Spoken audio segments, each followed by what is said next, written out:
औज़ुबिल्लाहिमिनश्शैतानिर्रजीम बिस्मिल्लाहिर्रहमानिर्रहीम। एक बार फिर हिदायतुल्लाह एक नई लेक्चर के साथ आपकी खिदमत में हाज़िर है।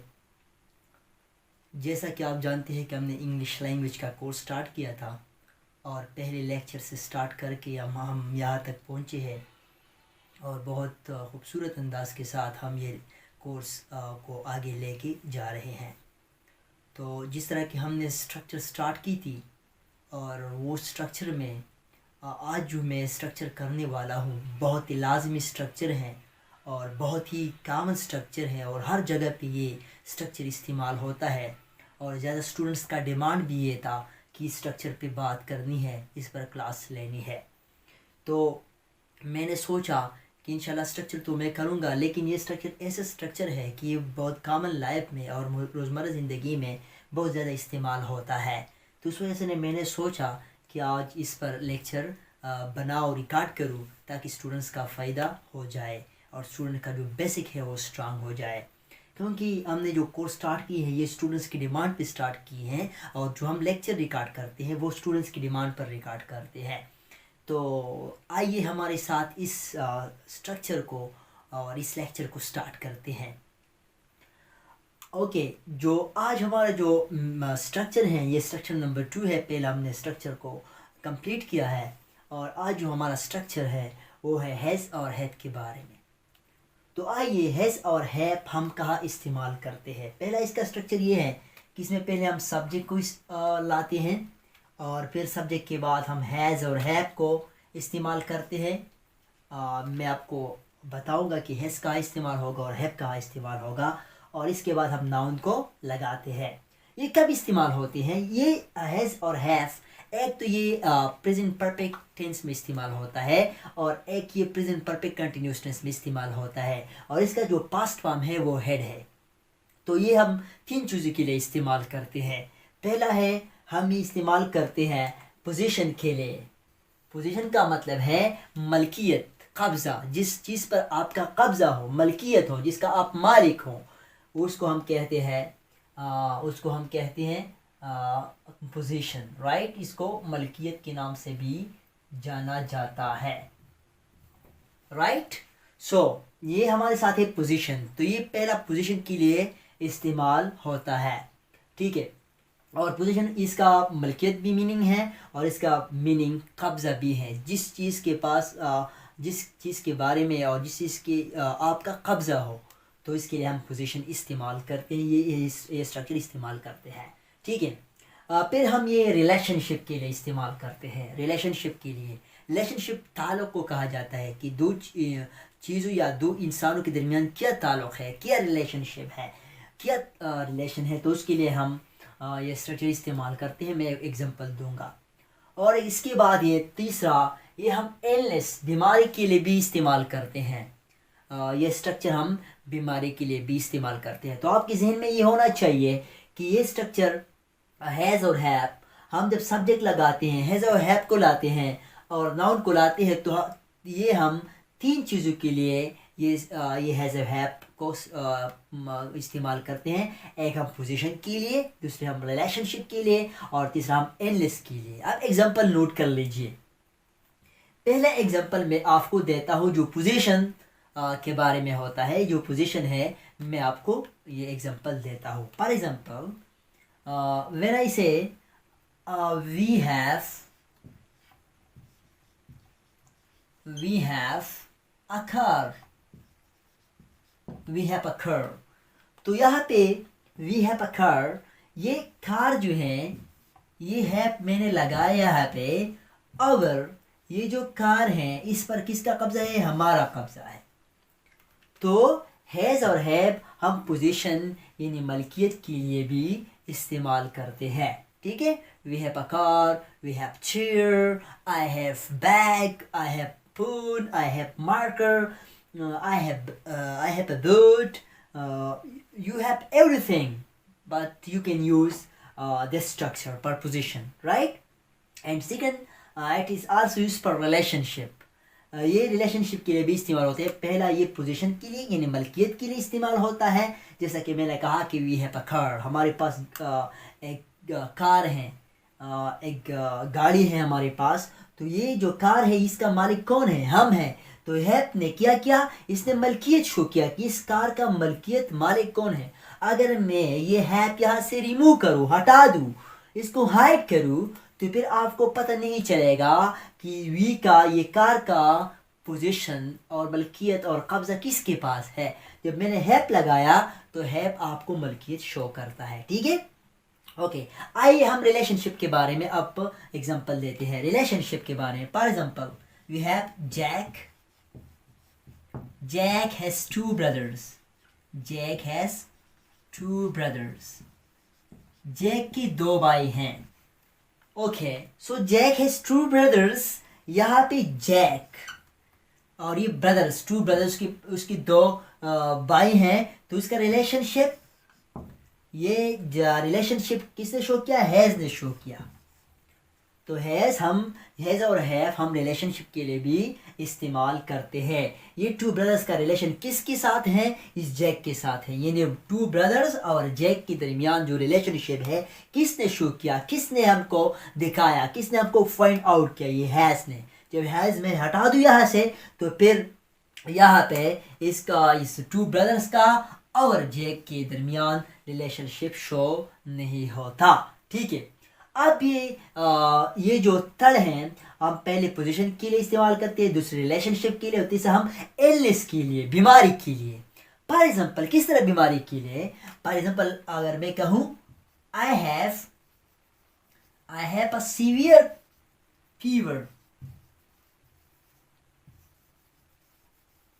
आई हैव अ सीवियर, मेरा एक सख्त बुखार है। तो ये जो फीवर है ये हमारे साथ बीमारी है। तो इलनेस बीमारी को कहा जाता है, और ये है जो है, मेरे को कहा कि पोजीशन रिलेशनशिप और इलनेस के लिए इस्तेमाल होता है। तो इस सेंटेंस में ये रिलेशनशिप के लिए इस्तेमाल हो गया। ठीक है, अब सवाल ये पैदा होगा कि कब हम हैज का लगाएंगे और कब हम हैव लगाएंगे।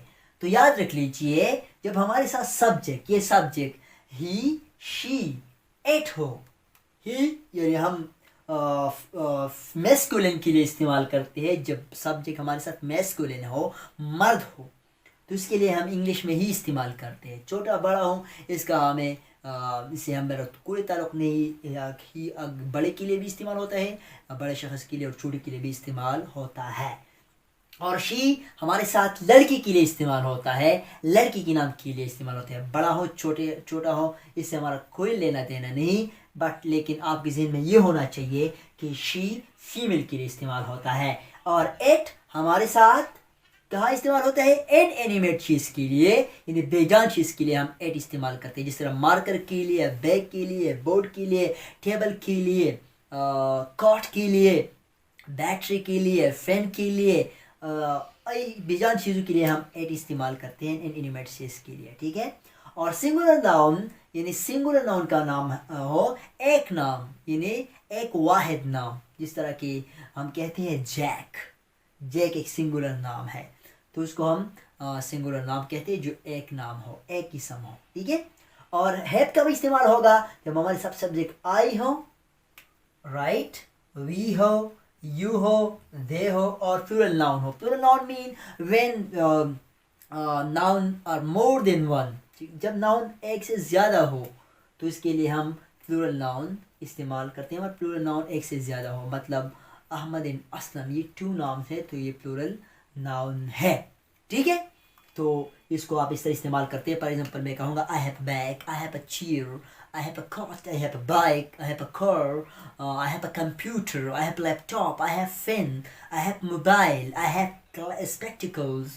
Like this you can use it because it's not difficult. That's very easy for you people, right? ये बहुत ही आसान है, आपको बस इस पर प्रैक्टिस करना है बार बार, और बहुत ज़्यादा नाउन ला के आप यहाँ से इस तरह या पुट करके आप बहुत से ज़्यादा सेंटेंसेस पर बना सकते हैं।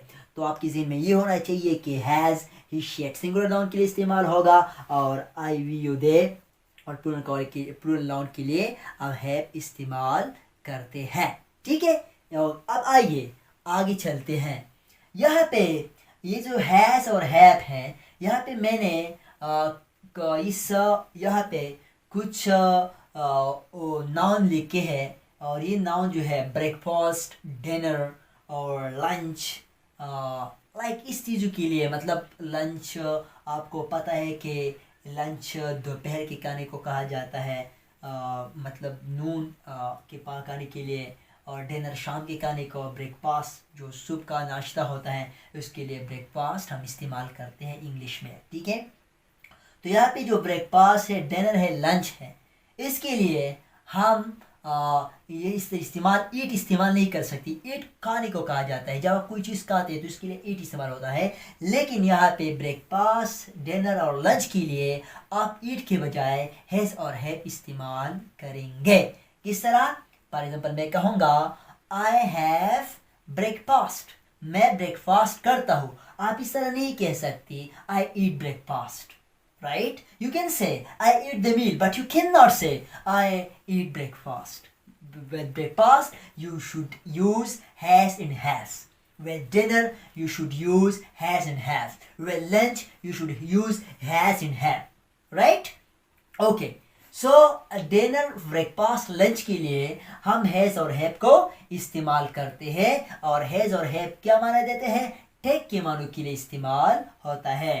For example, I have a breakfast. That's mean that I take breakfast. So you can say, but instead of take, you should use have, because has and have used for take, right? Okay. A cup of coffee. एक cup चाय, एक cup coffee, right? तो या इसके लिए भी आपको has और हैव लगाना पड़ेगा। फॉर एग्जाम्पल मैं एक कप चाय पीता हूँ, तो I will say I have a cup of coffee, right? So with these things you should use has and have. इस चीज़ों के लिए आपको has और have लगाना पड़ेगा, right? Something to eat. I have something to eat. इस तरह something to eat, इस तरह इस चीज़ इससे भी आपको यहाँ पे have लगाना पड़ेगा, ठीक है? और I have a bath. bath mean नहाना, और shower भी नहाने को कहा जाता है। तो I will say I have a shower. I have a bath, right? So I have a shower, I have a bath के लिए आप हैज़ और हैव को इस्तेमाल करेंगे। जब आप नहाते हैं तो कोई शख्स जब आपसे सवाल करता है, आप क्या करने जा रहे हो, तो आप कहेंगे I have a shower, मैं शावर करता हूँ, या I am going to have a shower, मैं शावर करने जा रहा हूँ। तो आप इस तरह इसको लगा सकते हैं, इसे आप हैव और हैव को आपको लगाना पड़ेगा। और अलग एक नज़र, I have a look there, मुझको जहाँ मैं एक नज़र रखता हूँ, तो a look, a chat, a trouble, a rest, a good time, इस चीज़ के लिए आपको हैव लगाना पड़ेगा। For example I have a trouble so far, मुझे ज़्यादा वक्तों से एक ट्रबल मसला है, तो इस तरह ट्रबल और good time, we are having a good time in this weather, इस वेदर में हमारा बहुत अच्छा वक्त गुजरा। तो गुड टाइम के लिए आप हैव को इस्तेमाल करेंगे, ठीक है? तो हैज़, ही, शी, इट और सिंगुलर नाउन के लिए, और हैव, आई, वी, यू, दे, और प्लूरल नाउन के लिए आप हैव को इस्तेमाल में लाएंगे। अब एक और चीज़ है यहाँ पे, ये बात लोग इस हैव की जगह यहाँ पे हैव गॉट को भी इस्तेमाल करते हैं। क्या? Have got. ज़्यादातर लोग इस तरह भी इस्तेमाल करते हैं, I have got, okay, I have got a car। In position के लिए आप इस्तेमाल कर सकते हैं ये I have got, बट लेकिन रिलेशनशिप के लिए आप इस्तेमाल नहीं कर सकते, ठीक है? और I have got fever, तो इलनेस, बीमारी के लिए भी आप इसको इस्तेमाल कर सकते हैं। लेकिन यहाँ जो मैंने इन चीज़ें लिखी, यहाँ पे आप आई हैव गॉट को इस्तेमाल नहीं कर सकते। फॉर एग्जाम्पल जब मैं कहूँगा आई हैव अ कार, तो मैं इस तरह भी कह सकता हूँ I have got a car, right? तो हैव गॉट भी इस्तेमाल हो सकता है, ठीक है? तो अब हम इसका नेगेटिव डिस्कस करते हैं। जिस तरह पहले हमने पॉजिटिव डिस्कस किया, अब हम इसका नेगेटिव डिस्कस करते हैं। तो नेगेटिव में पहला सब्जेक्ट आएगा, फिर डू नॉट आएगा, फिर डज नॉट आएगा, और फिर हैव को लगाएंगे, और फिर इसके बाद नाउन, और फिर यहाँ पे डॉट का निशान लगाएंगे। तो यहाँ पे देख लीजिए, डज नॉट कब आएगा? सब्जेक्ट आई हो, वी हो, दे हो, और प्लूरल नाउन हो, तब हमारे साथ आएगा डू नॉट। राइट। तो आप किस तरह सेंटेंस बनाएंगे? फॉर एग्जाम्पल, मैं ब्रेकफास्ट नहीं करता हूं, तो किस तरह बोलेंगे? You will say I do not have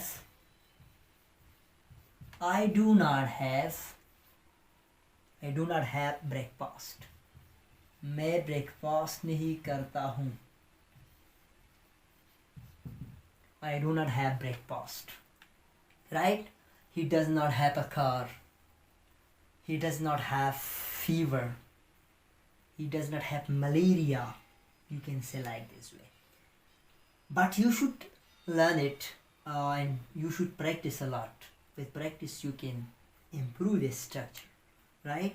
So you can bring a lot of nouns. आप यहाँ बहुत ज़्यादा noun को ला सकते हैं और यहाँ की इस्तेमाल कर सकते हैं। तो आपको ये जहन में रखना होगा कि ही शेट और सिंगुलर नाउन के साथ डज नॉट आएगा और आई व्यू दे प्रोनाउन के साथ डू नॉट आएगा। उसके पास दौलत नहीं है, सो you can say he does not have, because I already told you when he she you have to use does not. So he does not have money. He does not have money. Okay, अब interrogative पे आते हैं। Interrogative में आप पहला do और does को लाएंगे, फिर यहाँ पे सब्जेक्ट लगाएंगे, सब्जेक्ट, और फिर यहाँ पे हैज हैव लगाएंगे। राइट? डज एंड डू, फिर सब्जेक्ट, और फिर हैज हैव, एंड फिर नाउन, और फिर साइन ऑफ इंटरोगेशन यहाँ पे लाकर आप सेंटेंसेस को बहुत ज़्यादा बना सकते हैं। फॉर एग्जाम्पल, क्या आपके पास इंग्लिश का बुक है? सो यू हैव टू से do you have an English book? An English book. Do you have an English book? क्या आपके पास एक इंग्लिश का बुक है? Do you have free time? क्या आपके पास पार वक्त है? Do you have a car? क्या आपके पास एक गाड़ी है? Do you have a copy? क्या आपके पास एक कॉपी है? Does he have education? उसके पास education है। So you can make a lot of sentences by this way. Okay? And you can say, do you have a chat with me? क्या आपके पास मेरे साथ बात वगैरह है? तो आप इस तरह sentences को बना सकते हैं। तो इस पर प्रैक्टिस कीजिए, बहुत ही लाजिमी स्ट्रक्चर है, बहुत ही लाजिमी है। आपको बार बार इस पर प्रैक्टिस करना पड़ेगा, बार बार इस पर सेंटेंसेस बनाना पड़ेगा। और जो आपका कोई भी मसला हो, कोई भी प्रॉब्लम हो, आपको कोई भी क्वेश्चन हो, तो आप मुझसे पूछ सकती है। और आपके ज़हन में जो कोई भी इंग्लिश का प्रॉब्लम हो, इंग्लिश रिलेटेड, तो आप मुझसे पूछ सकते हैं और मैं इंशाल्लाह ज़रूर आपको जवाब दूंगा।